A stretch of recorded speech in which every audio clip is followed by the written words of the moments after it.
এটার ধারণা দেই। এবছরও যখন এই মানে ভিজিএফের মিটিং হলো, মানে প্রিয় মহোদয় ইউনূস স্যারের ওখানে মিটিং হলো, সেখানে আমি বলছি যে না, সুস্থ বন্টনের সুন্দর আইডিয়া আছে। সেটি হচ্ছে আমরা ওয়ার্ডে ওয়ার্ডে একটা কমিটি করব, সেখানে রাজনৈতিক নেতৃবৃন্দ থাকবে, সেখানে আমার মানে ইউপি সদস্য থাকবে, তারপরে সংরক্ষিত মহিলা আসনে ইউপি সদস্য থাকবে, ইমাম থাকবে, এলাকার আর সুদীজন থাকবে।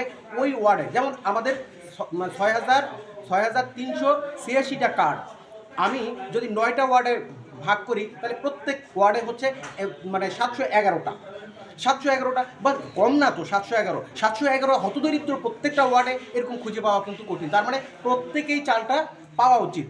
কিন্তু আমরা ওই বিভিন্নভাবে করার পরে ওভারলিপিংও হচ্ছে, যে একজন 3জন 4জনের কাছে নিচ্ছে, এর কাছে যাচ্ছে, কিছু একটা চক্র আছে। এই চক্রটা খালি মানে মেম্বারের কাছে যাবে, গিয়ে বলবে যে হ্যাঁ আপনাকে ভোট দিতে দেন, চেয়ারম্যানের কাছে ও মাইন্ড হ্যাক করে এমন কথা বলবে, ওনার কাছ থেকেও নিবে, রাজনৈতিক দল নেতৃবৃন্দর কাছে বলবে যে আপনাদের কথাই তো ভোট দেই, আপনাদেরকে করে কেন দিবেন না, এটা সেটা পরের বার আইসেন, এরকম করে তার কাছ থেকেও মানে নিবে। তাহলে এইটা বন্ধ হয়ে যাইতো। কিন্তু আমরা সবাই মিলে ওয়ার্ডে একদম এই মাথা থেকে ওই মাথা পর্যন্ত তালিকা করতে পারতাম। আবারও আরেকটা সহজ উপায়ও আছে, সেটি হচ্ছে আমাদের যে মসজিদ কেন্দ্রিক খানাগুলা, যেমন আমি যে মসজিদের সভাপতি, সেখানে 120 ঘর আছে, সেখানে আমাকে বললে আমি কয়টা হতদরিদ্র মানে 10 মিনিটে কিন্তু আমি এরকম টিক দিয়ে বলে দিতে পারবো হতদরিদ্র ভাই আছে মানে 40 জন।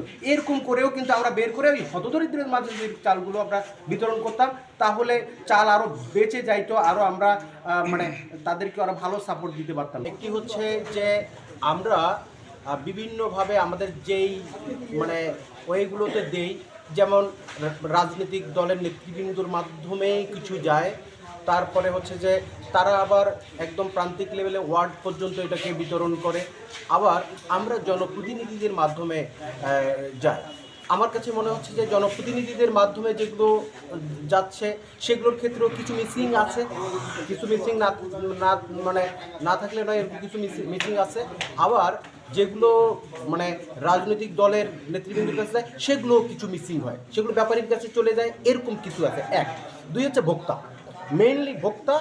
এটা ভোক্তার মেন্টালিটি হচ্ছে যে রিলিফের চাল খাবো না, মনে হচ্ছে এরকম একটা টেন্ডেন্সি, রিলিফের চাল ভালো নয়। কিন্তু আমরা দেখছি যে এই চালগুলো অত্যন্ত ভালো চাল, একদম গত কয়েক বছর থেকে 1 বছর শুধু একটু মানে চাল খারাপ ছিল, আর বাকি চালগুলো সবগুলোই মানে ভালো ছিল। এই চালগুলোই ভোক্তা বাজার থেকে যখন কিনে নিয়ে আসে তখন 50 টাকা করে কেজি মানে খায়, তাতে কোনো অসুবিধা হয় না, মোটা চাল। কিন্তু এখান থেকে কেন যেন এই চালটা নিয়ে গেলে ভোক্তা খাইতে চায় না। আমরা ওই যে VWB যেটা, সেটির ক্ষেত্রেও দেখছি যে পুষ্টির চাল, 1 কেজি চালের দাম পড়ে, আমি যতভাবে ওই মহিলা বিষয়ক কর্মকর্তাদের সাথে কথা বলে দেখছি, পুষ্টির চাল গরিব মানুষের জন্য সরকার ওইভাবে মিক্সিং করে দেয়, অনেক রকমের ঝামেলা করতে হয় ওটার জন্য। অথচ সেই চালটা কিনে নিয়ে 500 বিক্রি করতেছে, 30 কেজি 1000 টাকা, 30 টাকা করে সে বিক্রি করতেছে। বিশাল এখানে একটা ঘাটতি, এটা ভোক্তার মেন্টালিটি। এই বিষয়গুলো সরকার মনে হয় দেখা দরকার, দেখে এগুলো যেন অপচয়টা, সবাই মিলিয়ে তো আমরা বাংলাদেশ,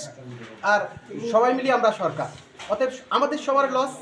এই জন্য সরকার এই বিষয়টা আমার মনে হয় যে দেখা দরকার, এবং দেখে এগুলোকে নতুন কোনো ফরম্যাটে আনা যায় কিনা সেটি আমার কাছে, আমি ওরকমই মানে দেখতেছি। এক্ষেত্রে আমি নিজেও যতদূর সম্ভব মানে ঊর্ধ্বতন কর্মকর্তা ওনাদেরকে জানানোর চেষ্টা করছি। এর আগে আমি DDLG মহোদয়কেও বলছি যে এগুলো তো অপচয় হচ্ছে, আপনারা এগুলো দেখবেন।